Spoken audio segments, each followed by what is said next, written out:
for the session. Just some brief background. I'm a professor emerita of education policy at the University of Pennsylvania, and I'm a senior researcher with the Consortium for Policy Research and Education, or CPRE.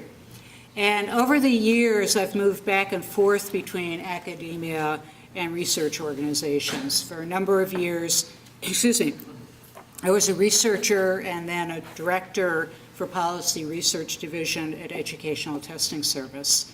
And I also served as a co-director of CPRE for 15 years at Penn. In addition to publishing in traditional academic outlets, I was expected in these positions to communicate my findings to a broader audience, mostly through policy briefs, but also through presentations to congressional staff, state policymakers, and national education organizations. I've worked with state-level school finance task forces like Larry, and I've testified in a few state school finance court cases. Disseminating research to the policy world has always been a major core mission of CPRE, and it was a requirement of our funding when we were a federal R&D center. So what I want to do is share with you some helpful hints that I acquired over the years from mentors, colleagues, and my own experience. And they're going to reinforce what you've heard from Sue, Marty, and Larry. And I've structured these as quote-unquote shorthand questions you can ask yourself and steps you can take to make your research findings hopefully more accessible to and relevant for policymakers, practitioners, and the public. And I'm going to use the term policymaker through my presentation to denote all of these audiences. We go down? Okay. So my first question to ask, for you to ask yourself is, what's your problem? What education policy problem can your research inform? Pretend you're describing your research to a neighbor, and you need to explain why it's important to him or her. So unless you're dealing with purely methodological issues, your research is going to be driven by an education problem.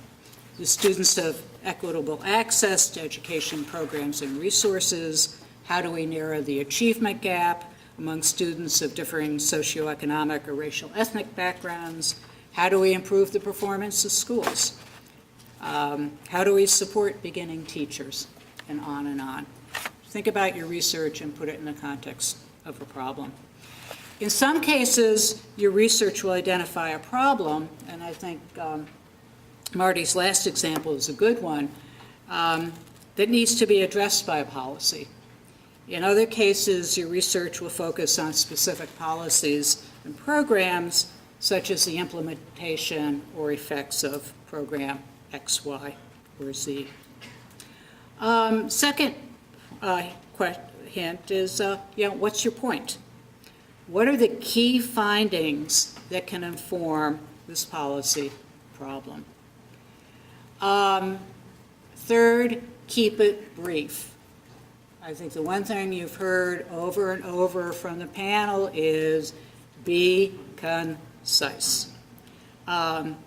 Distill, distill, distill. Of the researchers in the audience, how many of you have presented at a poster session? Okay, you're 90% of the way there. Okay, because you've already gone through that very painful process of presenting your findings in a concise way. Reduce your findings to 3 to 5 bullets. This is a lesson I learned from an early boss and mentor of mine who had worked for a year in what is now the U.S. Department of Education in a policy position, and he basically said, 3 to 5 bullets. That's all they're going to read.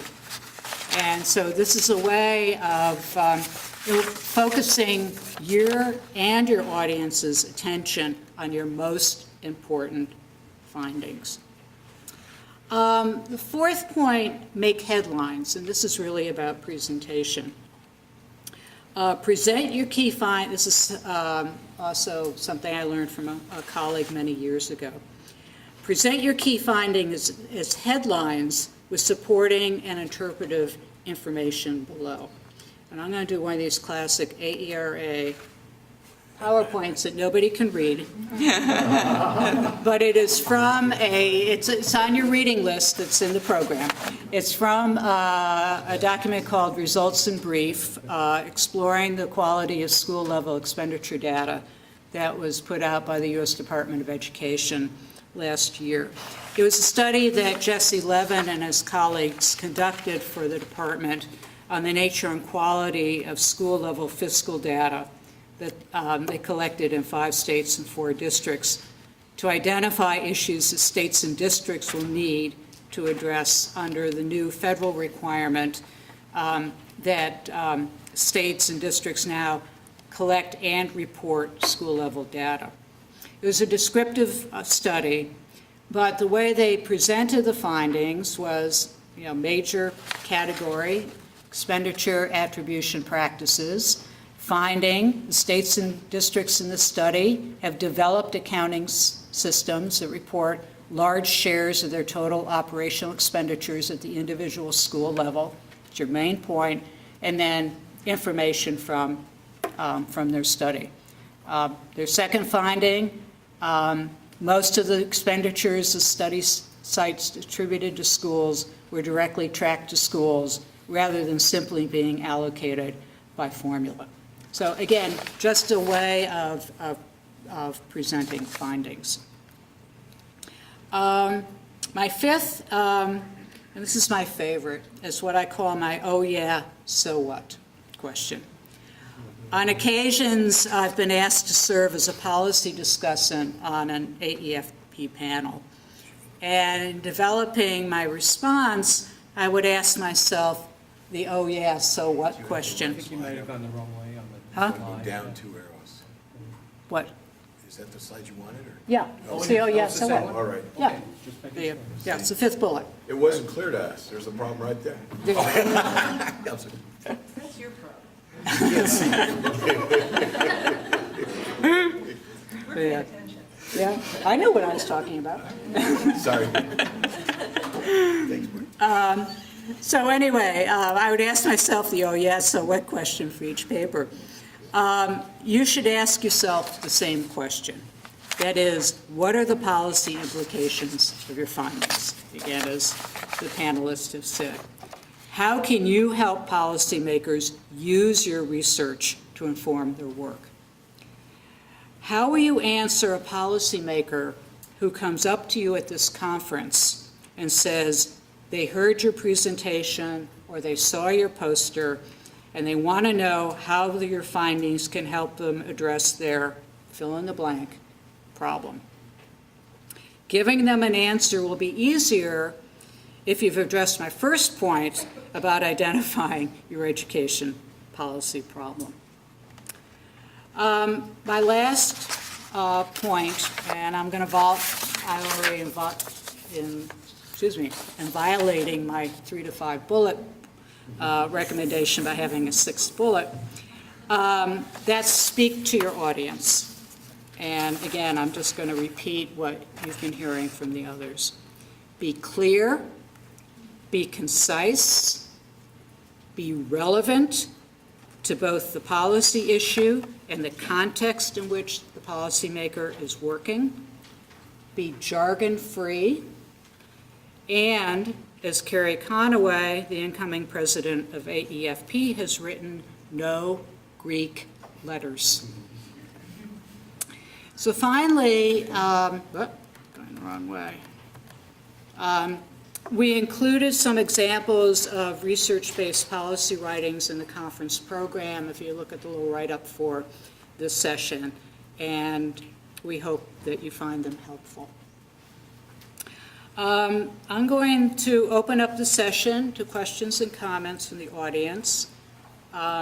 Just a reminder that the session is being videotaped, so that by asking a question or making a comment, you're consenting to be recorded. And a reminder also that there's sign-up sheets for small group sessions in the back of the room. Thank you.